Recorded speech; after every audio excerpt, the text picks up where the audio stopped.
Last episode में हमने देखा था कि सू जिनजिन ने इस लड़के को डिफीट कर दिया था और अब तैंग नीचे से कहता है कि ठीक है तुमने बहुत ही अच्छा परफॉर्म किया है, चलो अब जल्दी से नीचे आ जाओ। तब सू जिनजिन भी इस लड़के को गुड बाय कहते हुए यहाँ से जाने लगता है, जिस पर ये लड़का सू जिनजिन से पूछता है कि तुमने अभी जिस टेक्निक का यूज किया वो टेक्निक डीन चैंग सेंग का है ना। तब नीचे से तैंग कहता है कि बिल्कुल सही। और अब इस लड़के की तरफ से ये सीनियर कहता है कि तुम्हारे डिसाइबल्स को तो मानना पड़ेगा, तुम लोगों ने बहुत ही शॉर्ट टाइम में इन्हें बहुत ही अच्छे से गाइड किया है, लेकिन ये मत भूलना कि ऑर्थोडॉक्स एकेडमी का अगला मैच मुझसे है, इसीलिए मुझसे फाइट करने के लिए किसी ऐसे को भेजना जो कि मेरे सामने खड़े होने का पावर रखता हो। तब ये सुनकर तैंग एक और डिसाइबल को बुलाते हुए कहता है कि ये भले ही तुमसे एज में बड़ा हो, लेकिन तुम इसे मेरे और चैंग सेंग की सिखाई हुई टेक्निक्स का यूज करते हुए हरा सकती हो। जिस पर ये लड़की भी ये सुनकर सीधे बैटल ग्राउंड की ओर जाने लगती है और यहाँ पे इस आदमी के सामने आके खड़ी हो जाती है। तब इस लड़की को देख के ये आदमी बहुत ही भद्दी भद्दी बातें करने लगता है, जिसे सुनते ही तैंग भी सीधे बैटल ग्राउंड में आ जाता है और फिर इस पर्सन को धमकाते हुए कहता है कि अब अगर यहाँ पे तुमने दोबारा इस तरह के लैंग्वेज का यूज किया तो मैं तैंग 36 सबके सामने अपने वेंसुई स्वॉर्ड से तुम्हारे सिर को तुम्हारे धड़ से अलग कर दूंगा। और फिर तैंग यहाँ पे मौजूद सारे लोगों से कहता है कि जो लोग भी यहाँ पे चैलेंज करने के लिए आए हैं वो लोग प्लीज अपने औकात में रहेंगे। जिस पर तभी यहाँ पे ऑर्थोडॉक्स एकेडमी की तरफ से एक डिसाइबल आते हुए कहता है कि मास्टर तैंग मेरे ख्याल से उस पर्सन का राइट अपोनेंट मैं हूँ। तब इस डिसाइबल को देखते हुए तैंग कहता है कि अरे तुम तो वही ट्रांसफर स्टूडेंट हो जिसने इस बार 36 रैंक को अचीव किया था। जिस पर ये लड़का जिसका नाम सोमोई है ये इस पर्सन से कहता है कि अब तुम्हारी फाइट मुझसे है। तब ये सुनकर ये पर्सन भी इस फाइट के लिए रेडी हो जाता है, जिस पर अब तैंग इस पर्सन से कहता है कि तुम्हें ऑर्थोडॉक्स एकेडमी से फाइट करने का मौका जरूर मिलेगा,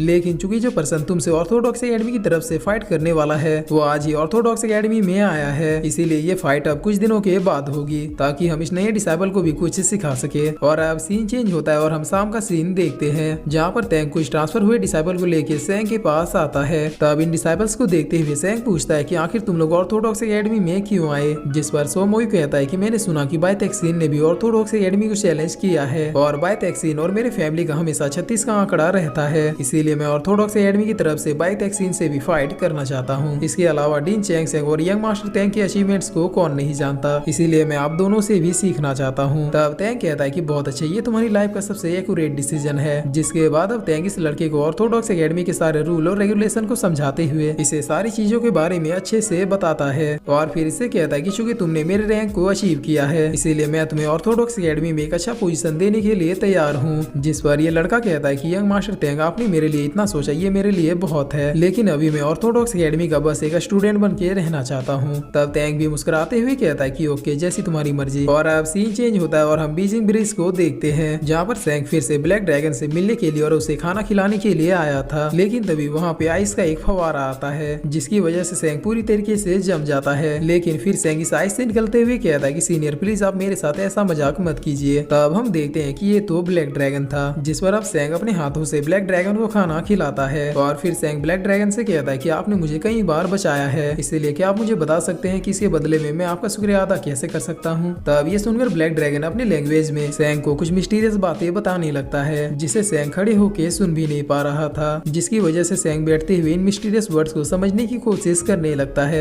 लेकिन ये सब कुछ खत्म हो जाने के बावजूद भी सेंग को कुछ भी समझ में नहीं आता है और फिर वो ब्लैक ड्रैगन से कहता है कि आखिर आप मुझसे चाहते क्या है। तब ये सुनकर ब्लैक ड्रैगन सेंग से बिना कुछ कहे सीधे एक दूसरे कमरे की ओर चला जाता है और यहाँ पे आके आराम से लेट जाता है। तब हम सेंग को देखते हैं जो कि अपने स्वॉर्ड से इस हेवनली चेन को तोड़ने की कोशिश कर रहा था जो कि ब्लैक ड्रैगन के पैरों में बंधा हुआ था। और अब काफी ज्यादा मेहनत करने के बावजूद भी सेंग के अटैक्स इन वीडियो में खरोंच तक भी नहीं आ रही थे। तब ये देखकर ब्लैक ड्रैगन कहती है कि सेंग शांत हो जाओ, क्योंकि तुम्हारी अभी जो कल्टीवेशन लेवल है उससे तुम कभी भी इन हेवनली चेन्स को नहीं तोड़ पाओगे। जिस पर सेंग कहता है कि सीनियर अगर ऐसी बात है तो आप मुझे बस इतना बता दीजिए कि इन हेवनली चेन्स को तोड़ने के लिए मुझे क्या करना पड़ेगा। तब ब्लैक ड्रैगन कहती है कि वो तो तुम्हें समय आने पे पता चल जाएगा। जिस पर सेंग अब इसी पुल के रास्ते वापस बाहर आता है और बाहर आते ही जैसे ही वो अपनी आंखों को खोलता है तो वो सामने डिवाइन एम्प्रेस को देखता है और देखते हुए कहता है कि क्या ये लेडी फिर से मेरा ही इंतजार कर रही है। जिसके बाद सेंग अब डिवाइन एम्प्रेस के पास आके उनके साथ कुछ देर तक बैठता है। तब डिवाइन एम्प्रेस अचानक से सेंग के फेस को टच करती है जिसकी वजह से सेंग हिल भी नहीं पाता है और अब डिवाइन एम्प्रेस सेंग को देखते हुए एक टेक्निक का यूज करती है जिसकी वजह से वो सेंग के बॉडी में मौजूद फियर को देख पाती है। तब इस फियर को देखते हुए डिवाइन एम्प्रेस कहती है कि आखिर किसकी इतनी हिम्मत हुई जिसने इसके बॉडी में यह स्पेल डाला। तब यहाँ पे हमें एल्डर तोंग का चेहरा दिखाई पड़ता है जिसे देखने के बाद डिवाइन एम्प्रेस अब अपने सामने पड़े कप से एक बूंद पानी लेती है और उसे सेंग के फॉरहेड पे मार देती है जिसकी वजह से एल्डर तोंग का यह स्पेल अब खत्म हो जाता है। है। तब सैंग डिवाइन एम्प्रेस से पूछता है कि आपने ये अभी अभी क्या किया, लेकिन डिवाइन एम्प्रेस सैंग से बिना कुछ कहे यहाँ से चली जाती है। तब सैंग अपने फोरहेड को टच करते हुए कहता है कि आखिर मुझे इतना हल्का महसूस क्यों हो रहा है, ऐसा लग रहा है कि मानो मेरे सिर का सारा बोझ उतर गया हो। और अब थोड़ी और रात होने के बाद सैंग इंपीरियल पैलेस के हर्ब गार्डन में पहुंचता है, जहाँ पर वो जीजुई के लिए हर्ब्स लेने के लिए आया था। लेकिन तभी उसे ऑर्थोडॉक्स एकेडमी की तरफ से जीजुई के चिल्लाने की आवाज आती है, जिसे सुनते ही सैंग तुरंत भागता हुआ ऑर्थोडॉक्स एकेडमी की ओर जाता है। और यहाँ पे पहुंच के वो देखता है कि जीजुई विंडो में खड़ा था, जहाँ पर तैंग नीचे से पूछ रहा था कि जीजुई क्या तुम ठीक हो, जिस पर जीजुई इन दोनों को देख के एक स्माइल देता है। तब तैंग और सैंग भाग के जीजुई के कमरे में पहुंचते हैं और फिर वापस जीजुई को बेड में लिटा देते हैं। जिसके बाद सैंग जीजुई की ओर देखते हुए कहता है कि इसने फाइनली कर ही दिया। जिस पर तैंग पूछता है कि क्या तुम मुझे बताओगे कि आखिर इसने क्या कर दिया। तब सैंग कहता है कि इसने खुद को रिकवर करने के लिए 17 QI टेक्निक का यूज किया था, जिसे मोस्ट पावरफुल डीमन और बीस्टी कल्टीवेट किया करते हैं। और अब जहाँ पे पहले जीजुई को रिकवर होने में 6 महीने लगने वाले थे, वहाँ पे जीजुई अब बस कुछ ही महीनों में ठीक हो जाएगा। और अब कुछ देर बीतने के बाद हम देखते हैं कि सैंग अपने कमरे में आ जाता है, जहाँ पर वो एक बार फिर से मेडिटेट करते हुए अपने 10,000 शॉट्स के अंदर चला जाता है और फिर से इस मोनोलिथ को ढूंढता हुआ इसके पास चला आता है। जहाँ पर पहुंचने के बाद सैंग जैसे ही अपने चारों तरफ देखता है तो उसे दिखाई पड़ता है कि जुओ गार्डन के सारे बीस्ट उसी की तरफ आ रहे हैं। इसके अलावा इस मोनोलिथ में उसे अब जुओ गार्डन की परछाइयां दिखाई पड़ती है। तब सैंग अब बिना कुछ सोचे अपने सोल पावर को इस मोनोलिथ में डालने लगता है, जिसकी वजह से अब कुछ ही देर में ये मोनोलिथ अब चमकने लगता है और सैंग वापस इसी टेम्पल के टॉप में आ जाता है, जिसे देखते हुए सारे बीस्ट भी अब इसी टेम्पल के करीब आने लगते हैं। लेकिन इस बार इस टेम्पल के करीब पहुंच के ये सारे बीस्ट सैंग को देख के उसके सामने झुक जाते हैं और सैंग को किसी लेजेंड की तरह रिस्पेक्ट देते हैं। तब सैंग भी अब अपने पास में से कुछ हर्ब्स को निकाल के इनके ऊपर फेंक देता है और फिर इन बीस्टों से माफी मांगते हुए कहता है कि मैंने पहले जो आप लोगों के साथ सलूक किया था उसके लिए काफी ज्यादा शर्मिंदा हूँ, लेकिन ये हर्ब आप लोगों को पूरी तरीके से ठीक कर देगा। और ये कहकर सैंग अब एक रिवर साइड में आता है, जहाँ पर उसे सारे डिसाइपल के बुक्स मिलते हैं जो कि इस बार जुओ गार्डन में आए थे। और अब यहाँ पे सैंग सूजन के बुक को ढूंढने लगता है, लेकिन उसे यहाँ पे सूजन का कोई भी बुक नहीं मिलता है। मगर तभी उसकी नजर इस खिलौने के ऊपर पड़ती है, जिसे बहुत ही गौर से देखते हुए सैंग अब फ्लैशबैक में चला जाता है, जहाँ पर हम देखते हैं कि जुई रोंग जब बहुत ही ज्यादा छोटी थी तब वो सैंग को लेटर भेजा करती थी। और यहीं पे हम सैंग के हाथ में इस खिलौने को देखते हैं। इसका मतलब सैंग जब छोटा था तभी उसने इस खिलौने को जुई रोंग को गिफ्ट किया था और तब से लेकर जुओ गार्डन में एंटर करने तक जुई रोंग ने इस खिलौने को बहुत ही संभाल के रखा था। लेकिन सैंग को अभी भी ये पता नहीं चलता है कि जुई रोंग ही सूजन है। और फिर वो सूजन के बारे में सोचते हुए कहता है कि पता नहीं तुम मुझसे कितनी दूर चली गई हो, लेकिन मुझे यकीन है कि एक ना एक दिन मैं तुम्हें जरूर ढूंढ लूंगा और ये मेरा तुमसे प्रॉमिस है।